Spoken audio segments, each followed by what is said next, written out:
welcome back to the Game of Growth podcast. My name is Miles Cassidy-Rice. And I'm John Cassidy-Rice.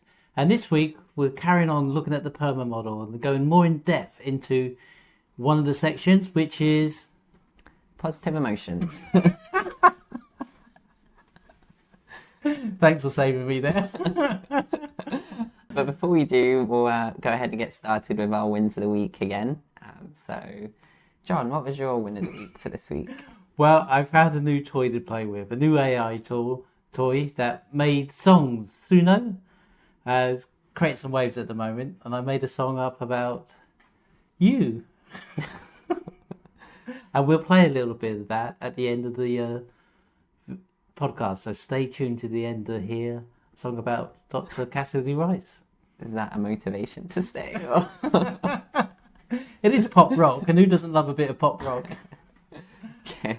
Well, my win of the week was I got to go to the UK Games Expo last week with my wife and my brother, and we got to play some new board games. One that I particularly enjoyed was I got to play the Mandalorian board game, which is to be released later this year, and it was really fun. So it was a really great weekend. And I wasn't invited. No. I was babysitting. Someone has to watch the kids. Fabulous. So what are we exploring this time round?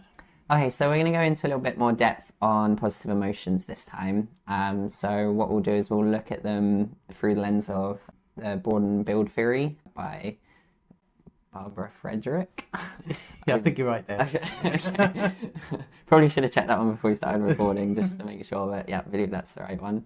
So broaden-and-build theory. So last week we talked a little bit about negative emotions and how they can kind of influence our behaviours. So really the broaden-and-build theory suggests that when we're experiencing positive emotions, rather than being limited in our behaviours, it kind of broadens our scope and allows us to be more adaptable and more flexible with our environment. Yeah, so it's about how we represent the world to us, because I think positive emotions, well, emotions in themselves fit into kind of a bigger network of how we operate as humans.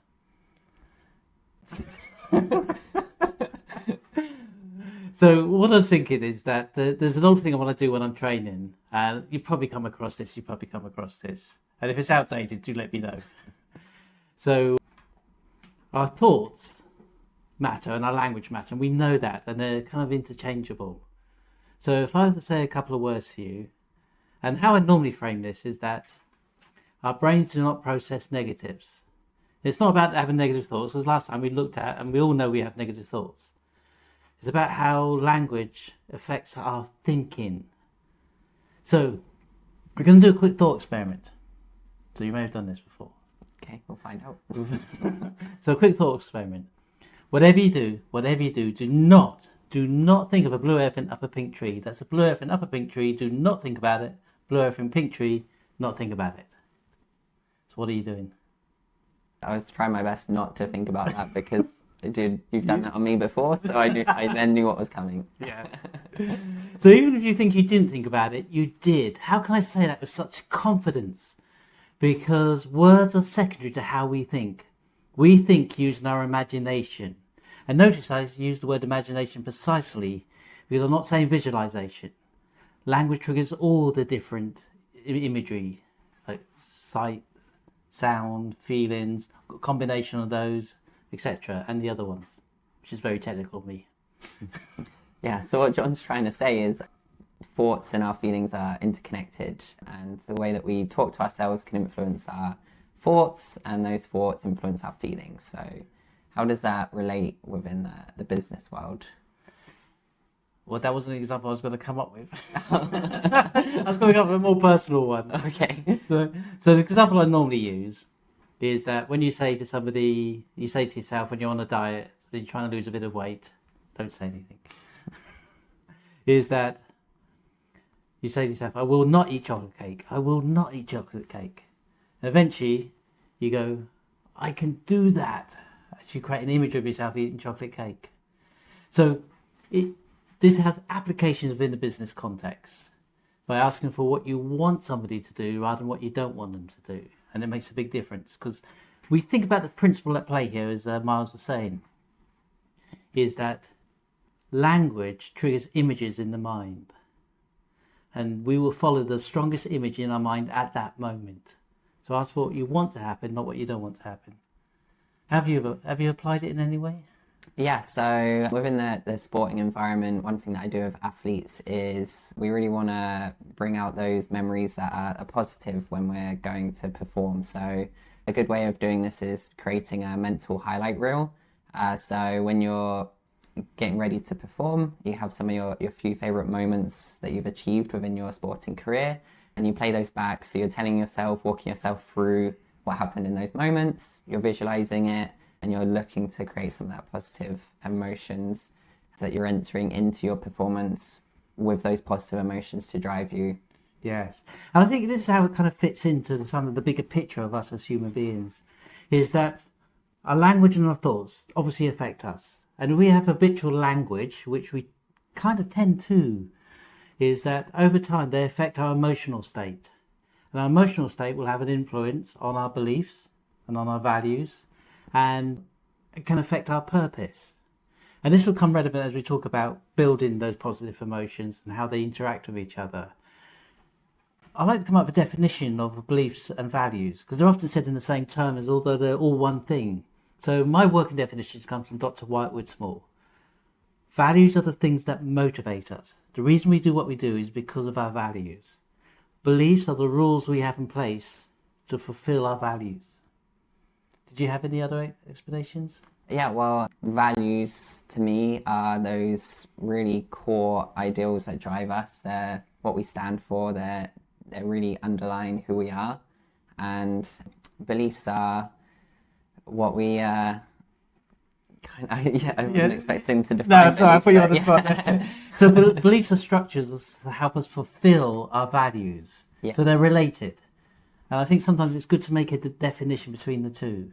And there's many different definitions. You look at different philosophies, you look at different writers on the subject, different research. There are different definitions. So it's useful to have a working definition, I often find.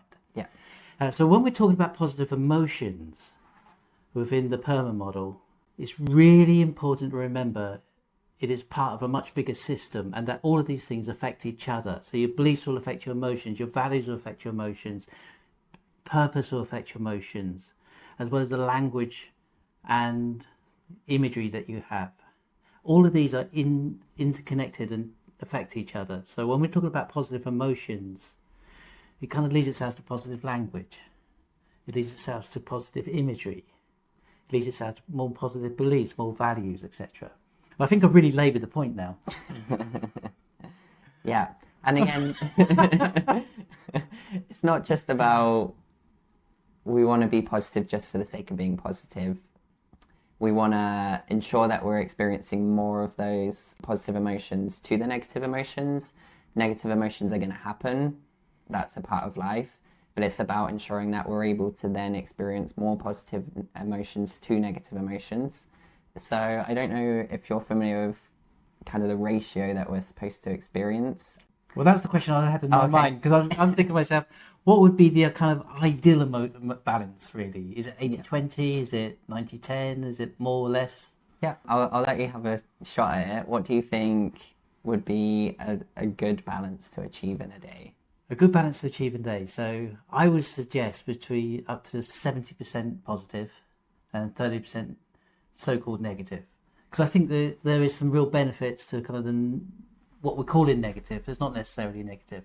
Yeah, actually very close. But well done. So it's theorized that for every negative experience that you you want to be emotion that you experience, you want to experience 3 positive emotions. So 3-to-1 ratio. Right. Now my follow-up question to that is, what do you reckon the ratio is to thrive? To thrive.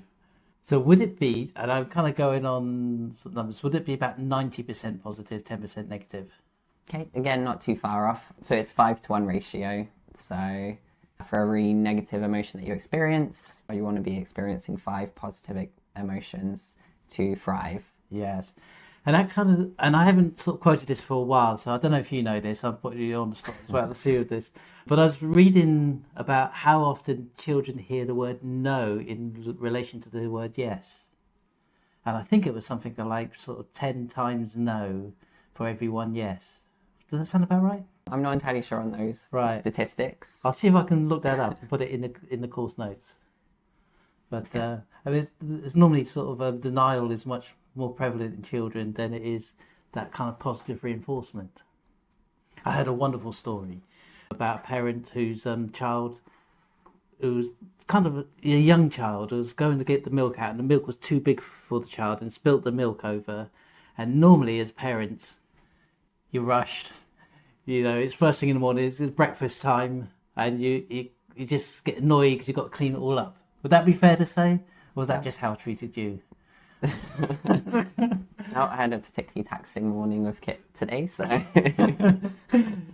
And the parent turned around and said, "Now, this is an experiment that you've just conducted. You took a bottle that was bigger than you thought it could have been, and you tried to move it from one place to another place. Next time, let's try a different experiment." Which I thought was a lovely way to frame it. Yeah, and I think that's a great transition to talk about the little things that you do during the day to hit those ratios, because I know a lot of people might listen and think 3-1, that sounds very challenging, and then you bring in 5-1 and then it's all that's too difficult, but it's all about the little habits that you start to implement into your day-to-day life. We're not looking for grand changes, big things to change every single day, but really just those small habits that you want to build into your day-to-day life, so that we can start changing the amount of positive emotions that we're experiencing. So using the word habit means it's intentional at some level. Yeah. Okay, right. So what's some of the things you could do? Yeah, so this is where gratitude is a really big subject that can come into positive emotions. Thank you for bringing that up. Good example. Yeah. I go for the obvious ones. So a really simple way that you can start with gratitude is to start a gratitude journal. So every day, could be in the morning, could be in the evening, preferably in the evening if you're doing it based on the day, but you can also start the day thinking about what you're grateful for. But you want to highlight 3 things that you're grateful for that day or that happened during that day, and you start to do that every day, and that's one habit that you can get into to start experiencing some of those positive emotions. So how small are we talking? How big are we talking? Again, just like our wins of the week, that's a type of gratitude where we're being grateful for something that's happened within our week. It could be big, it could be small. No, we're not expecting there to be huge things to be grateful for every day. Sometimes we have days that are just slow, not a lot happens, but we actually want to start looking more closely at those days and days that big things happen as well, and think, okay, what happened today that I can be grateful for? It could be I managed to cook a home-cooked meal. Did you? Yes, I did. Most days I cook home-cooked meals. Could be I managed to speak to mum, I managed to speak to dad. Could be I had a good interaction with my son, my daughter, or it could be something big. You know, you could have had a success during the day that you want to be grateful for as well. And one of the things they say in marketing is that what you measure grows. So it's a form of sort of putting some focus on what is going well, because it's easy to focus on what's not going well during your day, but there's always something that is going well that you may just sort of kind of skim over, even if it is like the coffee this morning was particularly good. You know, you get those mornings where you have I know you don't drink coffee. Yes. I had a lovely coffee this morning. It was just the perfect temperature, the perfect balance between that kind of bitterness that coffee brings. I'm getting carried away now. It was a cup of coffee, but I was grateful for it. Yeah, so apart from maybe in the morning at work when you have a coffee, how can you implement gratitude into a business? How would that relate? Well, one of the things I've noticed, especially the larger the organisation, strangely enough, there seems to get to a size, and the optimal size that I've come across is about 150 to 200 people. And that way there's still interaction, there's still feedback, that's personal one-to-one. And one of the biggest things that I often hear from people is that they don't get thanked for the work that they do. So just taking time out to say thank you to somebody for doing something for you, whether they got you a folder, a physical folder, I know, outrageous. Did a little something for you, sort of maybe spell checked something. There's small things that you kind of take for granted. but still say thank you for them and sort of acknowledge somebody doing a job for you. And I think, and it's as easy as that. Yeah, it is. So there's a book by Robert Dilts who's was looking at this researcher, Gregory Bateson, who's a anthropologist, an amazing, fascinating, interesting guy. And one of the things that he does, he tells a story about how do you train a porpoise to learn a new trick. Have you heard this? I feel like you may have told me before. It sounds familiar. Yes, I repeat myself a lot. Apparently, I repeat myself a lot. So how do you treat... And Gregory Bateson was working with porpoises, and to fund the research, he would show an audience who would pay $1 to come in and watch how do you teach a porpoise a new trick. And basically, this is what you do. The group would come in, pay $1, sit down, they bring the porpoise out into the bay, and the porpoise just does what a porpoise does. And maybe it squirts some water out the top of its head. The trainer would throw a fish to the porpoise.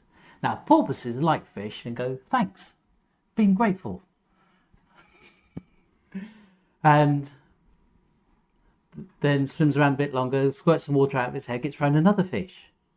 And the porpoise is thankful again, but really quickly, within sort of 10 to 15 minutes, associated, if it squirts water out of its head, it's going to get some fish. And then it's getting all the fish's little heart's desire, and that's how you teach a porpoise to squirt water out on the top of its head on cue, which is a trick. So the audience were all impressed, they'd leave, then the afternoon group would come in, pay their $1, and the porpoise would come out and go, I know this game, with squirt some water out the top of its head, and gets no fish. And the porpoise is a bit grumpy. It's like, we had a deal, I'd squirt water, you give me a fish. What happened? Well, that's an old trick. This group's come to see a new trick. So the porpoise maybe splashes its tail, gets thrown a fish. Squirts some water, nothing, splashes its tail, gets a fish, and it goes, it's the tail splashing thing you like now. And within 10 to 15 minutes, the porpoise is getting all the fish's little heart's desires. And this goes on day in, day out for about 12 days. On the 12th day, they discovered they had one grumpy porpoise on their hand. Wouldn't do anything for any reason.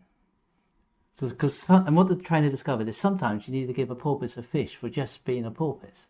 And then the next day, came out and performed all the tricks it done before, and performed 3 others they've not seen in that species before. So sometimes, be grateful and give somebody thanks for no reason, but just for being themselves. Which is a long way of saying that. Yeah, I was being a little bit lost for a second there, but then you pulled it back round. Sounds like my life. Yeah, and one thing that you can do right now is you could even take out your phone, find someone in your list that you haven't thanked in a while, and just thank them for being part of your life and appreciating them. So have you applied it in sports? Yeah, so I have some background in coaching, particularly youth coaching, and gratitude was a big thing that I brought out within my coaching environment. Obviously, we talk about positive youth development, and that's something that I really encourage within my teams is we want to build those connections between athletes, coaches, parents. So what we would do after every game, regardless of what the result was, we may have won 7-0, we may have lost 7-0, it doesn't matter. We would go sit down as a team and everyone would contribute towards something that they saw each other do really well in that game. So obviously youth athletes being youth athletes, someone might have scored an amazing goal, so about 5 of them would be like, oh yeah, you done that. But actually, when you start to encourage them to think deeper and look at what everyone was contributing towards the team, you'll get some really interesting ones of them noticing others doing small tasks and small wins for the team. Yeah. And they would start highlighting those to each other, thanking each other for that contribution to the team. And then, of course, because they were younger, they didn't always split it fairly among the teams. So if I noticed some athletes weren't thanked by the other team members, I would also contribute myself and ensure that everybody had at least one thing that they shared within that space. So that's one, doesn't take a lot of effort, doesn't take a lot from your part in terms of hosting that, but encouraging that at the end of each game, regardless of the result, starts to bring out some more of those positive emotions. And I should imagine then that'll have sort of an impact of making them feel, if they've lost a game, making them feel like, you know what, actually some good come out of this game. I learned something. And also, I should imagine, so I'm going to ask you, did it improve themselves as a team and did they start to win more?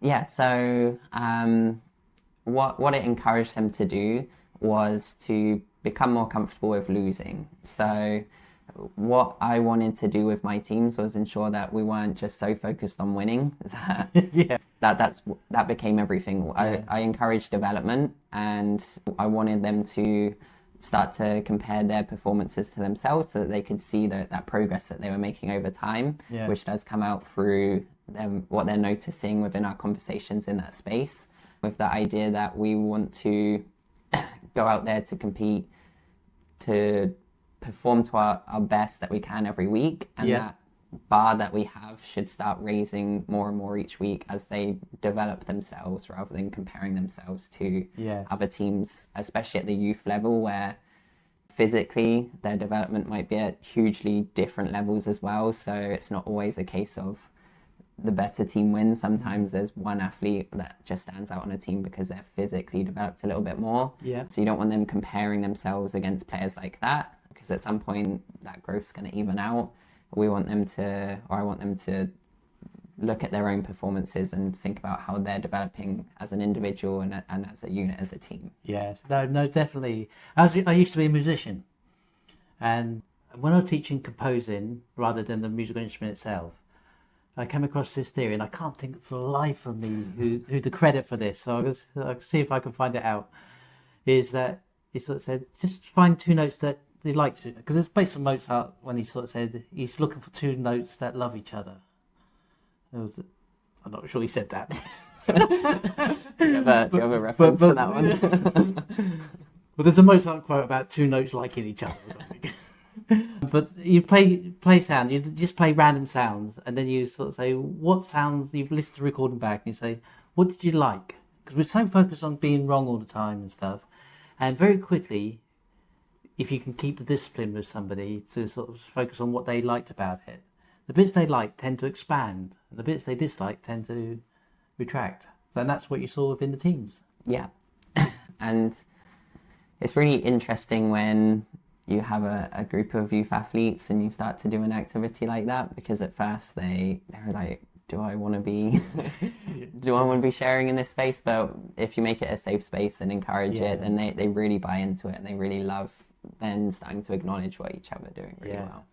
And there does seem to be, in society, I'm making a sweeping statement here, but society seems to have edged its way towards win at all costs, which is a shame, because sports can bring out so much more about a person, about learning sales, teamwork, values, and contribute to somebody having a well-rounded life rather than just winning all the time. Winning's great, by the way. Yeah, we love to win. We love to win. But there's opportunities to learn at every different stage. Yeah, definitely. So this idea of positive emotions, is it kind of feasible within the work organisations? Well, there's lots of companies now starting to invest in their well-being for positive emotions within their teams, their employees. Google is a big example of that. They kind of led the way, and they were doing things like you can spend 20% of your time working on what you want to work on, what interests you, which actually came from 3M. Did you know that? No. So 3M, the post-it note people. Mm-hmm. I tend to go off on another tangent, but I won't. And so I did a 2-day workshop with Unilever, and one of the things that they've done, they invested big time in their employees' well-being, and that's not just expecting them to come in and work, but looking after their mental health, investing in them training that goes beyond just the job roles that they were doing, and all sorts of things. So it's becoming really prevalent, and companies are getting switched on that they look after employees, less turnover of staff, less sickness, and they save an absolute fortune and have a better working relationship. So what are some techniques that you brought into Unilever or I guess you used them as an example, but yes. Did you have any suggestions for them? Well, I was doing the kind of personal development workshop with them, and one of the things that we did was about creativity and accessing creativity and thinking. So it wasn't actually directly related to their work, although they could apply it, because creativity is creativity. But we're doing exercises to get them outside their comfort zones. So one of those was something called an unwire synesthesia. What? Unwire synesthesia. So, unwire means to kind of take apart. Synesthesia is overlapping of the senses. So, have you come across the word synesthesia? I have not. No, right. So, it means overlapping of the senses. So, if I was to do this, somebody with synesthesia would not only hear the sound, they have a feeling in their body and see a blast of colour as well. So, any sensory stimulus will trigger off any of the other senses. And sometimes it's specific for some people with synesthesia. Sometimes they do this and they'll see a colour, but they have no feeling that it goes with it. So it does not necessarily all the senses. Apparently, I'm going to quote Mozart again, so I might be making stuff up today. He used to think that when you go to see a show, they put the orchestra in front so that you could see all the colours. So synesthesia overlapping the senses. So when we have thoughts and we get stuck and can't see any options, so it's like a thought that's become locked in together. And thoughts are made up not only of language, but our imagination and the other aspects to it. And what we did was a technique to kind of loosen that up, to kind of pull it apart, and so that it can reform itself, which is technically not a kind of a business type thing. But you have to remember, businesses are made up of people. Maybe less so these days with AI, but there's still people there. You still need people. So that's the type of things that we were playing with, if you like. Yeah, that's really interesting to look at encouraging more of that, maybe indirect work or activities that then may influence their productivity when they're actually within the working setting. And some very simple things you could do that creates positive emotions is things like 20 to 40 minutes is optimal for kind of working, and then have a 5-minute break. That's optimal for studying. That's optimal for all sorts of things. So if we have a height of 1 to 100 of, let's take learning for example. If you're studying, you start off studying, 100% is what the knowledge you aim, and then the bottom axis would be length of time. If you study for an hour, you learn more at the beginning and more at the end, and you forget most of what happens in the middle. Have you come across this? No, not. Right. It's called the primacy recency effect. So what you do at the beginning and what you do at the end, you tend to remember more of, and if it's from a work situation, you tend to be more productive, have more energy at the beginning and more energy at the end. So if you study for a full hour, you actually got most of it dipping in your retention of that information. Whereas if you had a break every 20 minutes or every 40 minutes, you're going to have more chance of that primacy recency, that kind of start. So that's a simple thing to do. It's actually just have regular breaks. That's what I'm trying to say. Well, and then within those regular breaks, that's where you can introduce some positive emotion activities or... Like dancing. I'm all for dancing. That doesn't bring positive emotions to me when I see you dancing, but... but it may for you, so... I went to college and did dance and music. Yeah, we'll move swiftly on from that comment. Anyway, within those breaks, that's some good opportunities to build some of these gratitude activities or gratitude tasks, or even some self-care in there to ensure that you're balancing out those positive emotions throughout the day. Yes. So we've covered a lot here, and we've really kind of sort of pushed several points through. So let's do a quick review. So we started off looking at where emotions fit into the kind of bigger picture of us as human beings, where language and imagery matters because they affect your emotions, especially if you have the same images and use the same language over a period of time. And if you have similar emotions, they're going to affect your beliefs and your values, as well as your language and your imagery. And we didn't get to talk about purpose. But we mentioned the word purpose, which is normally striving for something bigger than yourself. Having a goal that makes a difference in the world. Would you say that's fair for purpose? Yeah, I may not even be to make a big difference in the world, but just something that drives you, that you want to achieve. It could be something like changing the world, or it could just be some meaning that you have to... Yeah. I'll tell you what gave me purpose in life, because I kind of floundered a bit when I was younger. I was playing in bands, so I was having fun. But what really kind of got my life moving was having children. Children gave me purpose. Thank you. You've got a lot to thank me for today. Yes. So, and then we moved on to talking more about positive emotions. Yeah, and we looked at how we accept that negative emotions are going to happen. We don't deny that. That's going to be a part of life as well. But ideally, we want to balance out the ratio of positive to negative, 3-to-1 to be living a good life, 5-to-1 to be thriving. And again, that might be scary to hear, but actually it's about those small habits throughout the day that you want to start implementing to make those changes.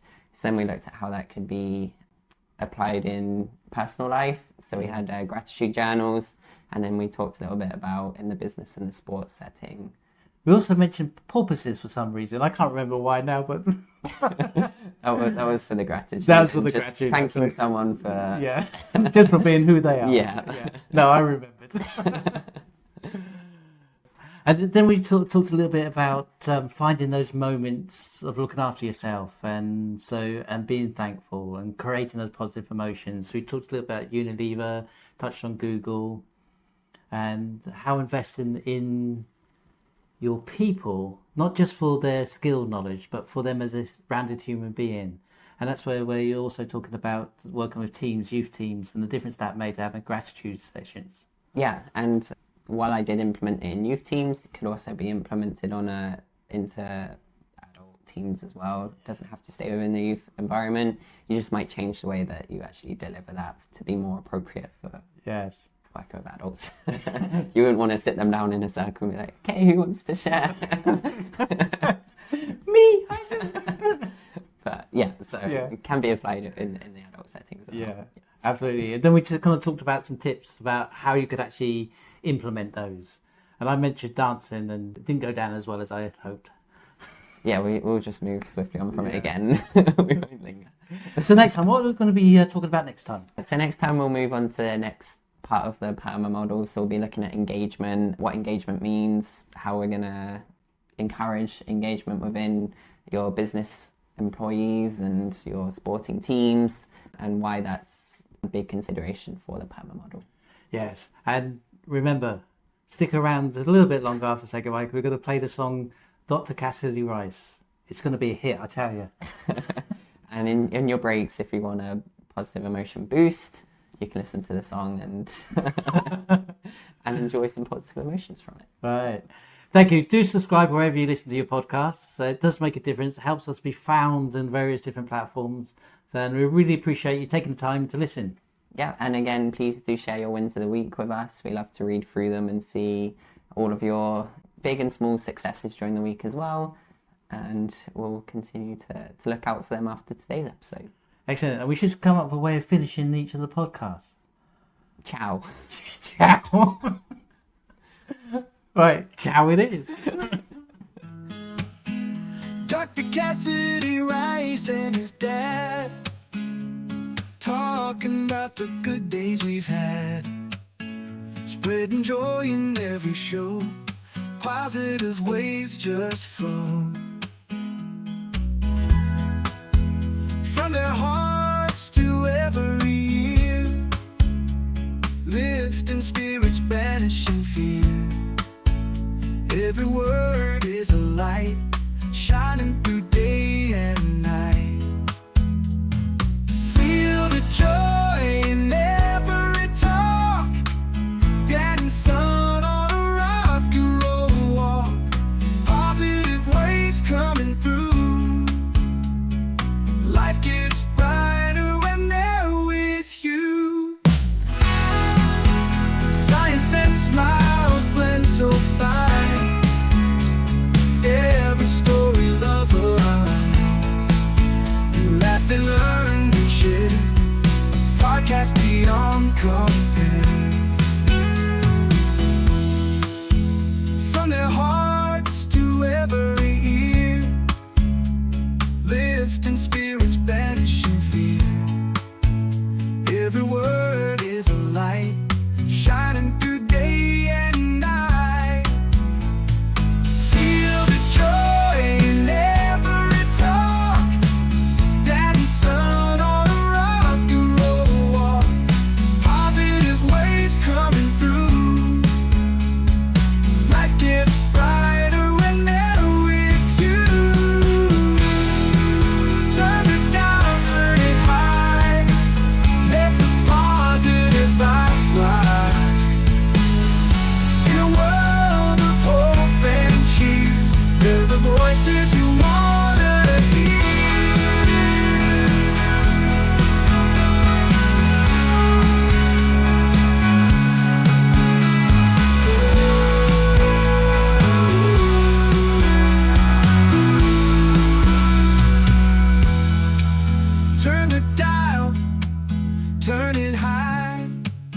Let the positive vibes fly. In a world of hope and cheer, they're the voices you want to hear.